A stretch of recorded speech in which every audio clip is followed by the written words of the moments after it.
Hello everyone in the Ansakari, and today we are moving forward on the judiciary part. Yesterday we were talking about the various jurisdictions of the Supreme Court and the various types of appeal measures where the Supreme Court do takes the various sort of appeals from the criminal cases, from the civil cases, and especially in the special appeal mechanism where it can take matter from any court, from any tribunal under its jurisdiction without sanctioning any statement over that. Then we would also mention about what is PIL, how the PIL is used, what were the protagonists of the PIL, what are the sources and principles of PIL. So we have a famous case, Nursing versus State of UP, where the certificate of appeal is considered as a discretionary power of the court. And the similar case we have, Siddheshwar Ganguly case, where there was a question on this, and it was argued that it should only be granted in case involving a substantial question of law, and again on the exceptional circumstances because it also affects the independence of the lower courts and the tribunals and their functioning also. So it's a discretionary though, but should be used sparingly by the Supreme Court. This is what this case is talking about. The criminal law and civil law we dealt. Criminal law के हमारे यहाँ अलग प्रावधान है, CrPC के अंदर उनका mention है, and civil law comes under the CPC. अगर हम बात करें पहले कौन सी चीजें आई थी in Indian law context, so the very first came the IPC, Indian Penal Code, then CPC, then CRPC. So CRPC is the last one in this series. Then contempt of court, we mentioned that there is a statutory bill, there is a statutory law under Contempt of Court Act 1971, which provides two types of contempt, civil and criminal. On what grounds we mentioned in the previous videos on. And one of the important thing we were mentioning about the Attorney General, whose consent is very much required at the time of initiation of the criminal contempts as well as the civil attempts.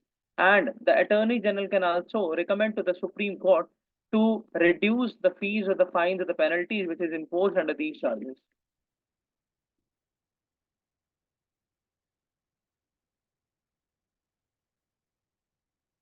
So we have a famous case of Prashant Bhushan also, which occurred recently, where he was charged with 1 rupee as a nominal cost because he mentioned some of the tweets of the Supreme Court Chief Justice of India who hailed from Maharashtra, and he was riding a bike of a businessman. On that, he also commented. So it was considered that he is trying to defame the whole judicial structure by charging such kind of allegations without having any proof over the CGI. Then, under Article 135, we have the jurisdictions and powers in the Supreme Court as a federal court, where it exercises the um, powers and jurisdictions over tribunals, over the high courts, over the district courts. 136, we mentioned what is special leave. It is again a discretionary power by the Supreme Court. Two cases we just have mentioned. So what is the difference between ordinary appeal and appeal of special leave? In ordinary appeal, you can only go in the final order as you were mentioning. But in the special leave, आपका matter लगा है court में, नहीं लगा है, बीच में पड़ा हुआ है, पेंडिंग है, किसी भी स्टेज में you can the Supreme Court can entertain your appeal under the special leave mechanism. In the ordinary, you require the consent of the High Court, but in the special leave, you do not require any consent from the High Court. Then, in both the cases, like in ordinary and special leave, in the martial law, in the military laws, the Supreme Court cannot interfere. And in the ordinary appeal, it follows the Article 21, that is procedure established by law, no provision for the due process. But in the special leave, the whole special leave is only talking about the due process of law. So we can say that the Constitution, though prescribes the procedure established by law for the court, for the executive, but it also provides some of the mechanisms under the special leave for the due process of law.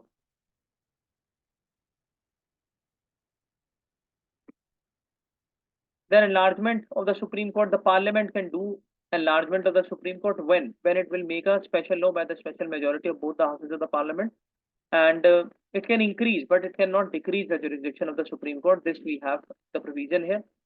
Various form of the writs we have mentioned under Article 139, habeas corpus, that within 24 hours you have to represent the body by the police authorities in the front of magistrate. Mandamus, you do your work properly.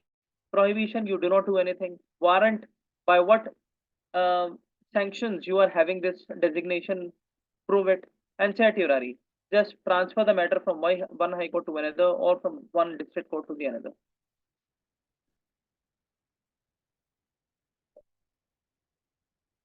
Now, what are the ancillary powers of the Supreme Court? So, powers which are not inconsistent with any provision of Constitution as may appear to be necessary or desirable for the purpose of enabling the court more effective. It simply means that some powers which are not currently under the ambit of the Supreme Court, but which can be enhanced by the Parliament by making a law, those powers will be considered as ancillary powers of the Supreme Court. And in Article 141, we can say that the judicial supremacy is ensured when we say that Supreme Court decisions will be binding on all the courts, on all the executive governments. So we can say that this article prescribes the way for judicial supremacy. In article 142 ये भी हमने देखा है कि हर तरीके के degree decision जो evidentiary value का होता है संभाल कर रखना होता है, एडमिनिस्ट्रेटिव एजेंसी से लेकर पार्लियामेंट से लेकर के, और जो सबऑर्डिनेट कोर्ट्स होती हैं उनको भी इनको एविडेंटरी वैल्यू के तौर पर यूज करना होता है। ये एज अ जुडिशियल आर्काइव्स माने जाते हैं। इन्वेस्टिगेशन पे या फिर प्रोसिक्यूशन में इनकी हेल्प ली जाती है, इनको कोर्ट किया जाता है। आर्टिकल 143 के अंदर हमने बात की कि किस तरीके से कंसल्टेशन और एडवाइजरी ली जाती है बाय द सीजीआई, और in the case of absence the senior most जज ऑफ द सुप्रीम कोर्ट दो मैटर्स पर ली जाती है। एक कॉन्स्टिट्यूशनल मैटर जो पहले हुए, pre constitutional matters, convention, treaty, सनद, एंगेजमेंट, और दूसरे मैटर्स होते हैं जो पब्लिक इंपॉर्टेंट के मैटर होते हैं। पब्लिक इंपॉर्टेंस पर वो देने से मना कर सकते हैं, वो कह सकते हैं आप अटॉर्नी जनरल से लीजिए, एडवोकेट जनरल से लीजिए, सॉलिसिटर जनरल से लीजिए। लेकिन दूसरे केस में जब प्री कॉन्स्टिट्यूशनल ट्रीटी की बात होती है तो मस्ट होता है, और कोई भी जो एडवाइस होती है that is not binding on the president of India. जिसमें हमने बात की थी कि राम जन्मभूमि के केस के ऊपर भी लिया गया, बैंक का नेशनलाइजेशन हुआ तब भी लिया गया, प्राइवेट पर्सन एबोलिशन हुआ तब भी लिया गया। 144 में बात की जाती है civil and judicial authorities to act in the aid and advice of the supreme Court, यानी सुप्रीम कोर्ट को पूरा असिस्ट करने की जिम्मेदारी कॉन्स्टिट्यूशन के अंदर मेंशन है। तो हम बात कर सकते हैं कि all these articles are reflecting the excessive focus over the independence of the judiciary because of the presence of large legal luminaries within the Constituent Assembly. Rule of court जो है Supreme Court time to time approve करवाता है president से। क्या rule होंगे practice करने वालों के यानी वकीलों के, क्या रूल होंगे, that is also decided by the supreme court. Hearing appeals किस तरीके के होंगे, एंटरटेन ऑफ पीआईएल किस तरीके से होगा। So everything is mention under article 145 which talks about the rules of courts, not only the supreme court but also the about the subordinate court. Then fix the minimum number of judges who are to sit for any purpose, single judge or division court, which simply means that it is the rules of the Supreme Court which is decided by the president in consultation with the CGI as to what will constitute the master of the roster, which judge will get number of cases, what kind of cases. So that is again as far as the rules of Supreme Court is concerned. जब हम देखते हैं कि constitutional bench होता है तो 5 जज से ज्यादा होने चाहिए, 11 जज लार्जेस्ट बेंच होता है। Prominent example Kesavananda Bharati case, Minerva mill case, 11 benches बैठे। देन ऑफिसर सर्वेंट एक्सपेंस की हमने बात की, चार्ज एक्सपेंडिचर होता है कंसोलिडेटेड फंड के अंदर, वोट नहीं कर सकते हो, लोकसभा के अंदर भी सिर्फ डिस्कस किया जा सकता है। यूपीएससी की जो मेंबर्स और चेयरमैन होते हैं उनकी इक्विवेलेंट होता है।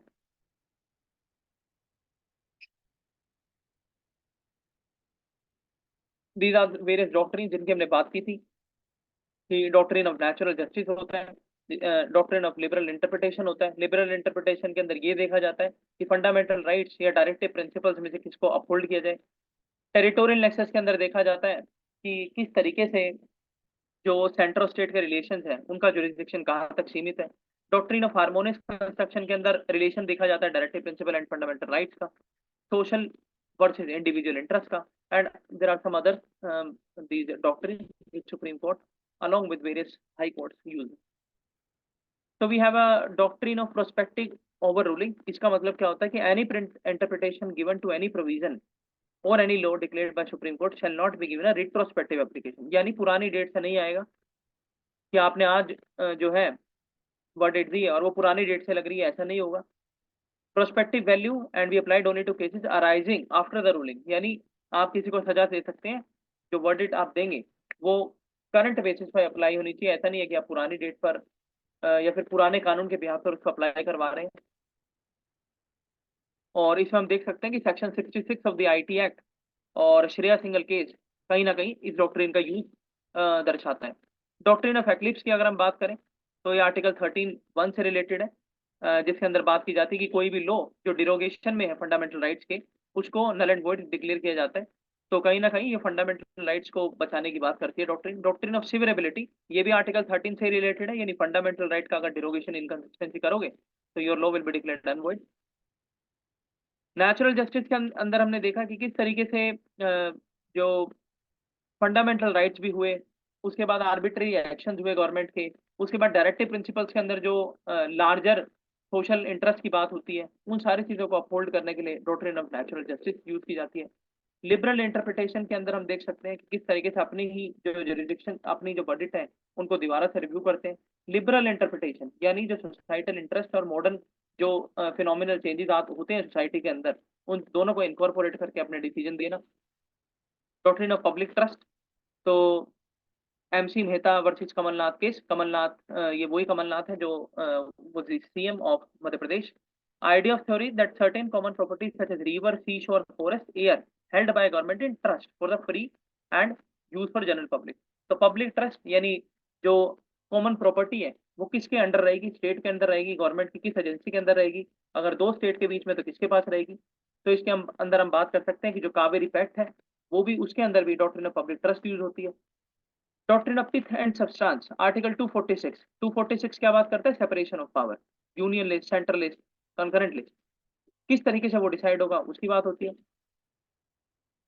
और यहीं पर लिखा हुआ है डॉक्ट्रिन ऑफ पब्लिक ट्रस्ट में कि स्पेक्ट्रम 2G जो है वो जो स्कैम था एंड 122 लाइसेंस वर अलॉटेड, तो इसके ऊपर सुप्रीम कोर्ट की वर्डिक्ट थी जिसमें स्कैम को पकड़ा गया और doctrine of public trust was used. Article 39B जो कि बात करता है इक्वालिटी की between the material sources, between man and women, between dominant section and the marginalise section, जो कि डायरेक्टिव प्रिंसिपल सोशल जस्टिस का पार्ट है। इसमें भी डॉक्ट्रिन ऑफ पब्लिक ट्रस्ट की बात की जाती है कि जो मटेरियल रिसोर्सेज है सोसाइटी में उनके ऊपर किसका अधिकार होगा। Doctrine of territorial excess, again वही बात है कि एक्स्ट्रा टेरिटोरियल जुरिसडिक्शन तो नहीं बना दिया पार्लियामेंट ने, तो अगर आप बांग्लादेश के टेरिटोरियल एनक्लेव बांग्लादेश को देते हैं तो किस तरीके से आप देंगे, वो भी, उसका भी matter doctrine of territorial excess बताती है। हार्मोनियस कंस्ट्रक्शन जिसकी हमने देखी मिनर्वा मिल केस के अंदर ये डॉक्ट्रिन निकल के आती है। So now we can take the questions. So I'll read the questions and I will request my friends to please give the answers, then I'll interview. प्रवेश, Critically, yes. मेरा question पूछना है एक, प्रोस्पेक्टिव ओवर रूलिंग और eclipse में ना थोड़ा सा मतलब थोड़ा बता दे शॉर्ट में वापस से। प्रोस्पेक्टिव कहाँ ओवर पर है? रूलिंग, एक्लिप्स, ऊपर वाले में। हाँ, और डॉक्ट्रिन पहला, ऑफ एक्लिप्स, और आर्टिकल हाँ 13 प्रोस्पेक्टिव ओवर रूलिंग दोनों। क्या? प्रोस्पेक्टिव ओवर रूलिंग और एक्लिप्स दोनों बता दे। हाँ, ठीक है। Doctrine of prospective overruling, इसके अंदर बात है कि interpretation to any provision of constitution declared by Supreme Court shall not be given by retrospective application. Example, अगर कॉन्स्टिट्यूशन के अंदर ऐसा लिखा हुआ है कि फंडामेंटल राइट्स, अगर हम बात करें इसी इसी की बात करते हैं कि आर्टिकल 39B एंड C जो कि डायरेक्टिव प्रिंसिपल का पार्ट है, 25th अमेंडमेंट पार्लियामेंट ने किया और उनको अप्लाई किया।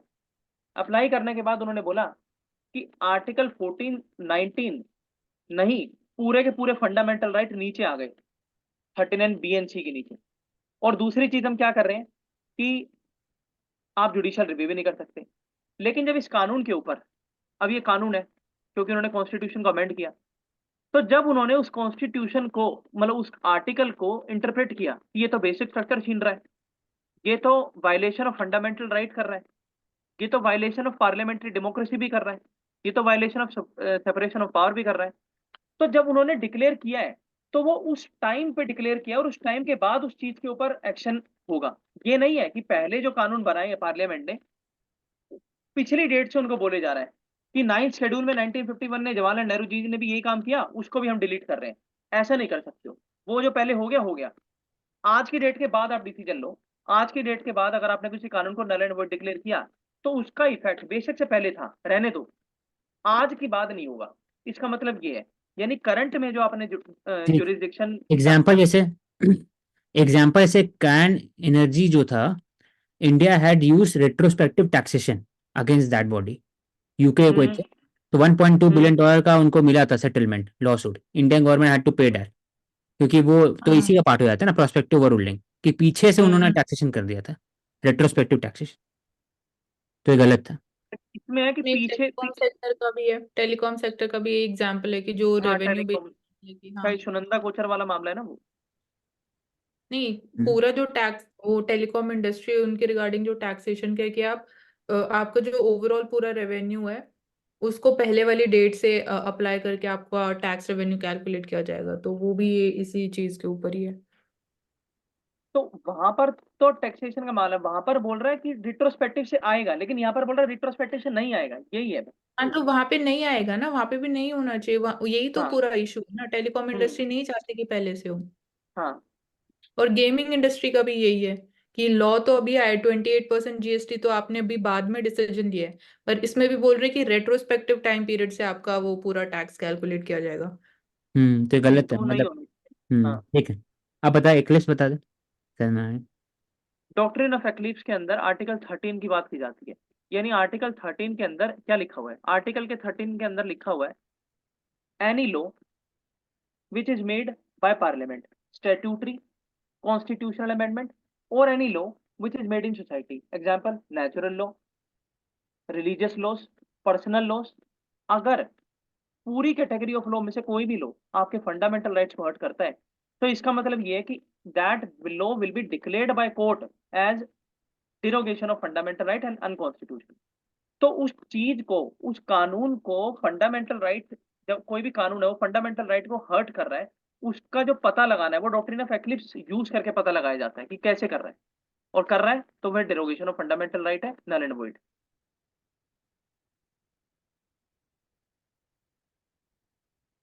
अब एग्जैक्टली डॉक्ट्रिन ऑफ एक्लिप्स जज कैसे करते हैं वो तो उन्हीं को पता होगा, मतलब मुझे तो नहीं पता, आप लोग सर्च कर लो अगर एग्जैक्ट इक्लिप्स में कैसे। यही है कि हाँ, कि जो भी प्रोविजन को इक्लिप्स किया जा रहा है फंडामेंटल राइट के इम्प्लीमेंटेशन के थ्रू, उसको मतलब डिलीट नहीं किया जाएगा, वो एग्जिस्ट करेगा कॉन्स्टिट्यूशन में, बट उस टाइम पीरियड के लिए उसका जो इम्पैक्ट है वो नहीं होगा, मतलब या जो उसका इम्प्लीमेंटेशन है वो नहीं होगा, तो वो ये सुप्रीमेसी फंडामेंटल राइट्स की रहेगी। नहीं मानसी, रहेगा क्यों अगर डिलीट कर दिया तो? नहीं, डिलीट नहीं करेंगे, कॉन्स्टिट्यूशन में एज अ प्रोविजन एग्जिस्ट करेगा, अगर उसको और किसी तरीके से इम्प्लीमेंट किया जा सकता है, जैसे कि फॉर एग्जांपल जो फंडामेंटल राइट्स हो only for the citizens of India, but उनको आप फॉरेनर्स के लिए तो यूज कर सकते हो ना वैसे, क्योंकि वो फॉरेनर्स की फंडामेंटल राइट्स गारंटी नहीं कर रहा है, तो इसलिए इसमें ये है, एक्लिप्स हो जाता है। ठीक है, हो सकता होगा। तो the very first question is critically examine the supreme court judgement on NJAC act reference to appointment of जजेस ऑफ हायर जुडिशरी। तो मानसी आप बताओ। उसमें critically examine supreme court judgement the national NJAC with reference to appointment of जजेस of the high court, तो ये है, it is NJAC versus the collegium system, कि सुप्रीम कोर्ट ने इसको अबॉलिश किया, सेइंग कि it goes against the provision of the constitution, की जुडिशरी जो कोलिजियन सिस्टम के थ्रू फॉलो किया जाता है वो ही फॉलो किया जाएगा, इसमें there would be intervention of the executive, तो this would be leading to violation of the principle और the doctrine of separation of powers. ठीक है, अगर इसको बात करें तो एनजेएसी एक्ट आया 99 कॉन्स्टिट्यूशनल अमेंडमेंट एक्ट 2014 से। ये बात करता है जुडिशियल अपॉइंटमेंट होगा, कैसे होगा, एक पैनल होगा, प्राइम मिनिस्टर भी होंगे, लॉ मिनिस्टर भी होंगे, सीजीआई भी होंगे, डिस्टिंग्विश्ड जूरिस्ट भी होंगे, रिकमेंड करेगा, प्रेसिडेंट अपॉइंट करेगा। आर्टिकल 50 डायरेक्टिव प्रिंसिपल, बोला गया इंटरफेरेंस नहीं अलाउड है उसके बिहाफ पर। दूसरा, सेपरेशन ऑफ पावर के बिहाफ पर। तीसरा, फंक्शनल स्पेशलाइजेशन थ्योरी के बिहाफ पर एनजेएसी एक्ट को फिफ्थ जज केस डिलीट किया, अनकॉन्स्टिट्यूशनल डिक्लेयर किया, बोला गया कि आपको अलाउड नहीं है। इसके बाद जहां पे बोला क्रिटिकली एग्जामिन, तो क्रिटिकली एग्जामिन में हम देख सकते हैं कि एनजेएसी एक्ट उन्होंने डिलीट भी किया, तो रीजन क्या दिया, that you cannot interfere, but there are number of problems. Number one, no RTI mechanism in judiciary. Number two, highly opaque collegium system. Number three, vacancy of seats in collegium and vacancy created because of non-appointment by the parliament. क्या कर सकते हैं इसमें? Recent जो change है वो ये है 5+1 system of collegium. Then procedural changes like recommendations earlier were directly going to president, now it will go to law ministry, then prime minister office, then president of India. और क्या कर सकते हैं? RTI को आना चाहिए. इसके बाद जो ऑल इंडिया जुडिशियल सर्विस की बात करते हैं वो क्रिएट होनी चाहिए. और आर्टिकल 50 जो बात करता है एग्जीक्यूटिव की इंटरफेरेंस नहीं होनी चाहिए अपॉइंटमेंट में, तो उसका ब्रॉडन वो आर्टिकल होना चाहिए, क्योंकि उसके अंदर ये अपॉइंटमेंट के अंदर इंटरफेरेंस, लेकिन वो बहुत वेग वर्ड है. इंटरवीन नहीं हो रहा है यहाँ पे. यहाँ पे इंटरवीन तब होता है जब ये बताते कि हम जो कहेंगे उसे चुनो. ये ऐसा नहीं कह रही पार्लियामेंट. पार्लियामेंट कह रही है कि आप भी रहिए कोलेजियम में, इस कमीशन के अंदर हम भी रहेंगे, लीडर ऑफ अपोजिशन भी रहेंगे, तो सबकी सहमति से यूनानिमस डिसीजन होगा. क्वालिफिकेशन क्राइटेरिया आ जाएगा, जो प्रीवियस बैकग्राउंड होते हैं जजेस के वो देख लिए जाएंगे. तो कहीं ना कहीं fair and equitable justice establish करने की बात होनी चाहिए. तो करंटली तो यही बोल सकते हैं कि currently we have only seen the procedural change in the appointment process, but there is more need to do. Taushik बताओ इसके अलावा. नहीं, इसमें बात कर ली ना कि हम लोग एनजेसी में मॉडिफाइड एनजेसी यूज करना चाहिए और बाकी सब ऑल इंडिया ठीक है, जुडिशियल सर्विस. तो present your views for and against the creation of all India service. बताओ मान.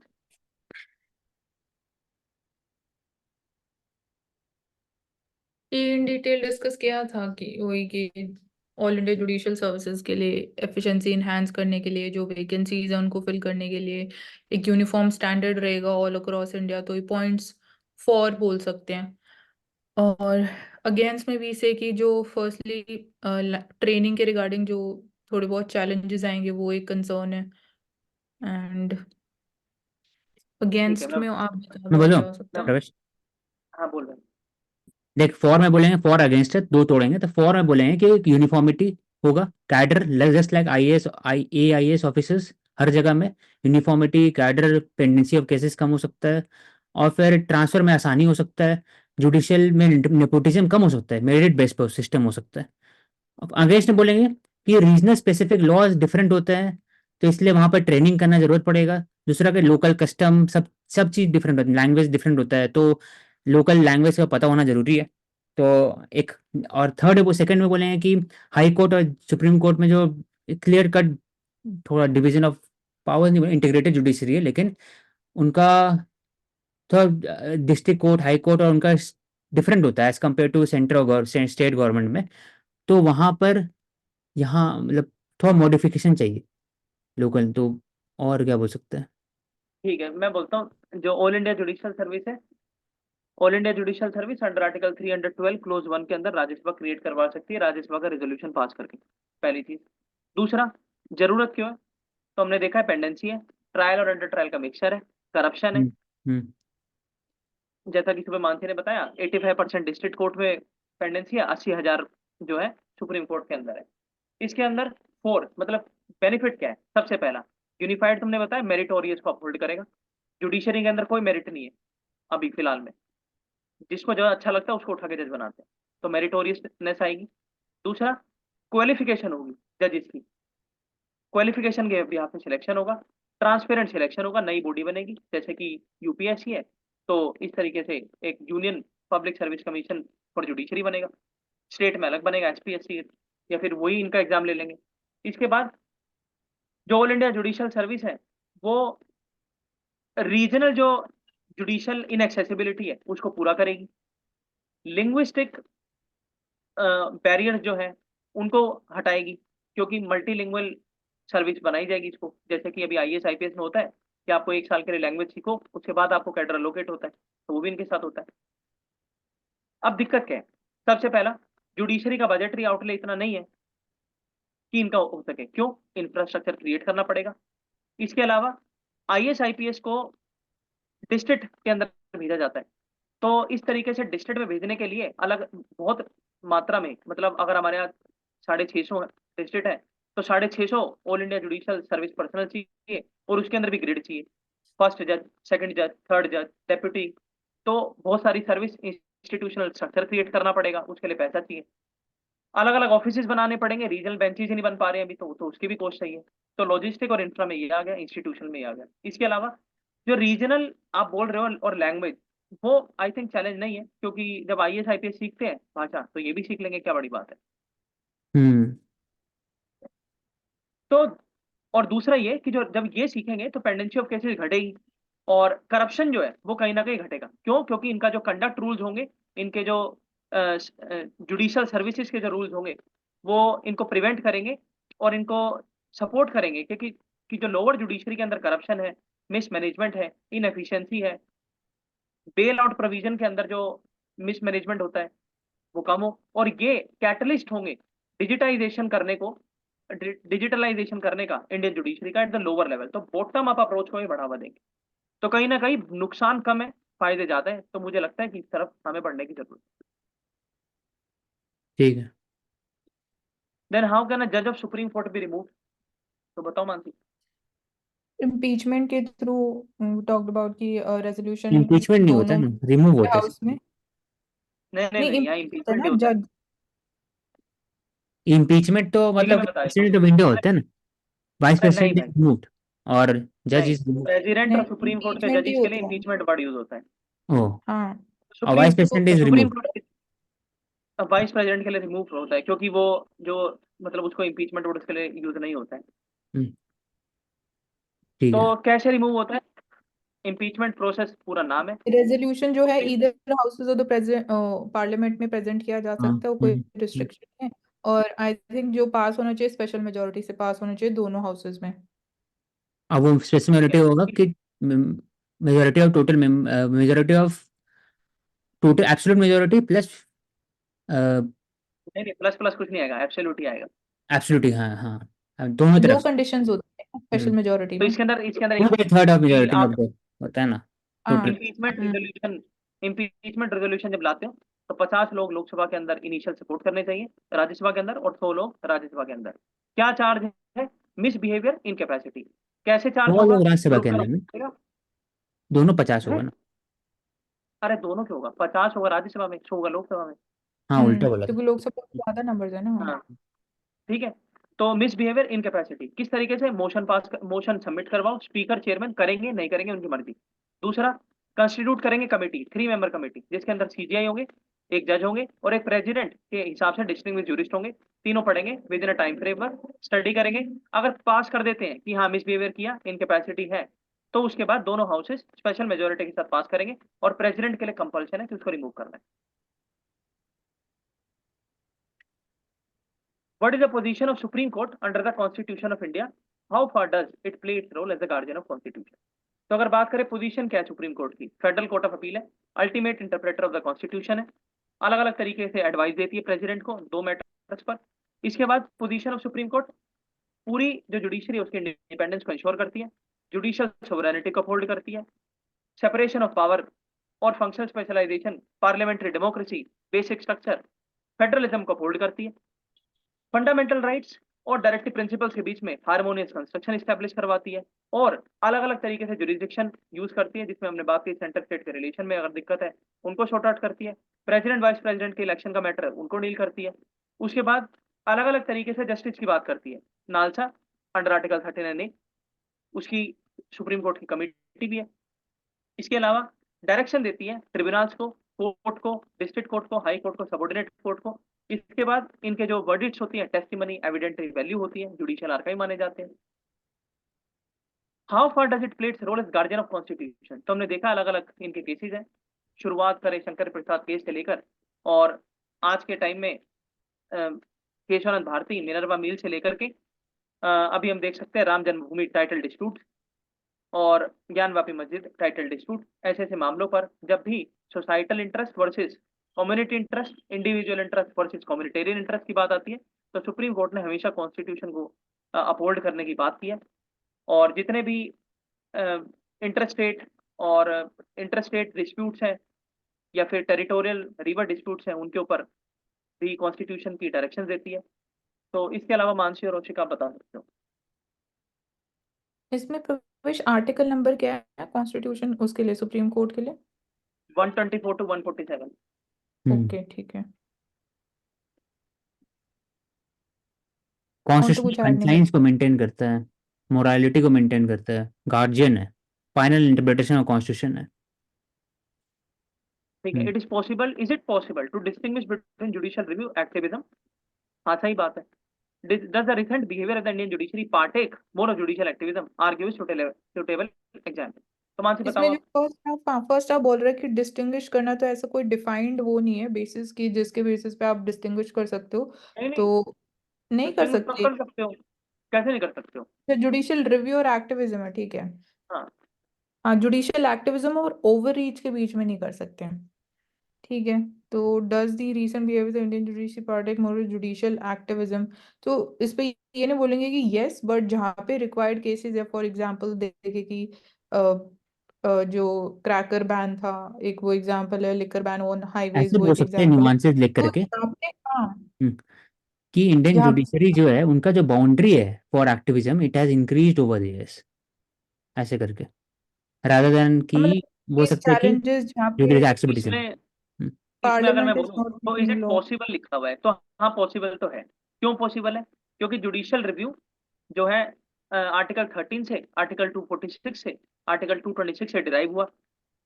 इसके बाद जुडिशियल रिव्यू की पावर कहाँ कहाँ पर यूज हुई? अलग अलग चंपाकम दुराई राजन से केस से लेकर केशवानंद भारती, मिनर्वा, गोलकनाथ, अदर जितने भी केसेस है सबके अंदर जुडिशियल रिव्यू यूज हुआ। जुडिशियल एक्टिविज्म कैसे आया? कॉन्स्टिट्यूशनल वैक्यूम क्रिएट हुआ पार्लियामेंट के द्वारा, पार्लियामेंट डिसरप्शन के मामले हुए, कानून नहीं बने, ऑर्डिनेंसेस आ गए, जुडिशियल एक्टिविज्म करना पड़ा। लेकिन जुडिशियल एक्टिविज्म के बाद जुडिशियल ओवररीच हुआ। ओवररीच क्यों हुआ? पटाखों के ऊपर आप बैन कर रहे हो, एनजीटी आप ला रहे हो, एनवायरमेंटल इंपैक्ट असेसमेंट आप बता रहे हो, जेनेटिक इंजीनियरिंग अप्रेजल कमेटी की गुहाई आप दे रहे हो, गृह कोड आप बता रहे हो। तो सारा जो एग्जीक्यूटिव और लेजिस्लेटिव का मामला है उसमें आप दखल अंदाजी कर रहे हो। फिर क्या आती है 2003 के अंदर थ्योरी ऑफ जुडिशियल रिस्ट्रेंट, सीजे बालकृष्णन, जिसकी हमने चर्चा में बात की। उसके बाद बोला गया कि नहीं करना चाहिए। तो जुडिशियल रिव्यू के अंदर ही दो चीजें हो रहा है, पीआईएल जिसकी हमने बात की, पीआईएल आई तो उससे भी जुडिशियल एक्टिविज्म बढ़ गया। इसके बाद जो है इंडिविजुअल डिस्क्रिशन और किया गया जजिस के द्वारा, जिसके बाद उनको रोकने के लिए जुडिशियल रिस्ट्रेंट की थ्योरी आई। अब बात कर रहे हैं does the recent behaviour of Indian judiciary partake more of judicial activism? तो यस, हमने देखा है, एग्जांपल अभी मैंने बताए। आर्ग्यू सुटेबल एग्जांपल, तो इसके अलावा कोई एग्जांपल है उसी आपके पास जब जुडिशियल जुडिशियल एक्टिविज्म एक्टिविज्म का देखने को मिला? हाँ एक्टिविज्म, एक्टिविज्म हाँ। हाँ, बोल सकते banning of the alcohol 15 metres वाला में, दही हंडी, एक्टिविज्म है, सब में एक्टिविज्म है। Delhi pollution, NGT. इसके अंदर एक ऑनलाइन लिखेंगे कि दो जुडिशियल एक्टिविज्म तो हुआ है लेकिन जरूरी था, सोसाइटल लीड जरूरी हाँ, थी। पार्लियामेंट कॉन्स्टिट्यूशनल वैक्यूम क्रिएट हुआ, पार्लियामेंट की जो सोवरेनिटी है वो कहीं ना कहीं घटी उनके मिसबिहेवियर के कारण। एग्जांपल दे सकते हैं, 144 एमपी सस्पेंड हुए, डिसरप्शन होता है हाउसेज के अंदर, जो पार्लियामेंट्री कमेटी है उनके अंदर गाली गलौज होता है, तो जज क्या करें? जजों को काम करना पड़ता है। उसके बाद डायरेक्ट जो है गुहार लगाई जाती है जुडिशरी के लिए। और इसके अंदर हमने देखा है कि parliamentary sovereignty versus judicial sovereignty का जो प्रिंसिपल है वो कहीं ना कहीं डिसरप्ट होता दिखा जुडिशरी को, तो तब जाकर जुडिशियल एक्टिविज्म ज्यादा बढ़ा। लेकिन अभी हम बात कर सकते हैं कि कहीं ना कहीं जुडिशरी ने दोबारा से जो ये थ्योरी है parliamentary sovereignty and judicial sovereignty का हार्मनी, इसको कहीं ना कहीं अपहोल्ड करने का काम भी किया। हाँ, ठीक है। तो what is meant by judicial, ये वही क्वेश्चन है। Starting from inventing the basic structure, judiciary has played a highly proactive role in ensuring that India develops into a thriving democracy. In light of the statement, evaluate the role played by judicial activism. फिर वही बात है। वही बात है, same ही है, ठीक है। हाँ, हाई कोर्ट ले लेंगे नेक्स्ट क्लास में। ठीक है, करते हैं। Okay, thank you so much and keep watching us.